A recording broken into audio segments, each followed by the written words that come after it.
বাংলাদেশের স্বাধীনতা যুদ্ধে বিজয় দিবসকে ১৯৭১ সালে ভারতের ঐতিহাসিক বিজয় বর্ণনা করে ভারতের প্রধানমন্ত্রী নরেন্দ্র মোদী একটি স্ট্যাটাস দেওয়ার পর এ নিয়ে বাংলাদেশের তীব্র প্রতিক্রিয়া তৈরি হয়েছে।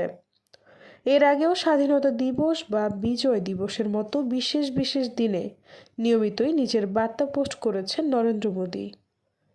তবে তার বিজয় দিবসের শুভেচ্ছা বার্তায় সাধারণত বাংলাদেশ বা মুক্তিযুদ্ধের উল্লেখ থাকে না, কারণ বিজয় দিবসকে ভারত তথা ভারতের সেনাবাহিনী যুদ্ধে তাদের বিজয় হিসেবেই তুলে ধরে থাকে।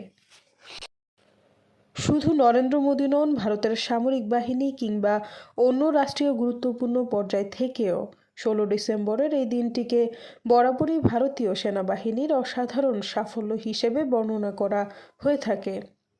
তবে বাংলাদেশে এর আগে কখনো সরকারি বা রাজনৈতিক পর্যায়ে নরেন্দ্র মোদীর শুভেচ্ছা বার্তা নিয়ে এত নেতিবাচক প্রতিক্রিয়া দেখা যায়নি।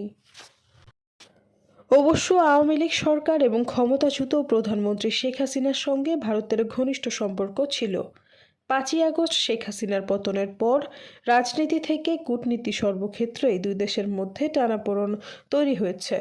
এমন প্রেক্ষাপটে ভারতের প্রধানমন্ত্রীর এই স্ট্যাটাস ঘিরে নতুন করে আলোচনা তৈরি হয়েছে। সৈয়দা ফারিয়া, সমযোগ, ঢাকা।